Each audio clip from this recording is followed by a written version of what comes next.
How to reinstall keyboard driver in Windows 10 or 11. Hey guys, let's get started. But first of all, if you want to reinstall your keyboard driver or having an issue, it is better to troubleshoot it. For that, go to Troubleshoot settings and click on Other Troubleshooters. Search for the keyboard and run it. It should probably fix your problem. However, if this is not solving your problem, let us move to the next solution. For that, go to your desktop and right-click on the Start button. Go to the option of Device Manager, and on this page, you can see different drivers and options. You have to double tap on the option of keyboards and you will see a standard keyboard or adapter. Now you can either click on Update Driver first and search automatically for the updated drivers.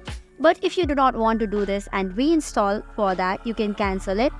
Again, right-click on the adapter or keyboard, and then you will see the option of uninstall your driver. This might require you to restart your device, but you can click on No for now. After that, you have to click on the Action button, which is on the top. Now click on Scan for hardware changes. Doing so will then reinstall your new driver or the new keyboard driver, and this should solve your problem. So this was it for today. For more such content, do not forget to hit the like and subscribe button.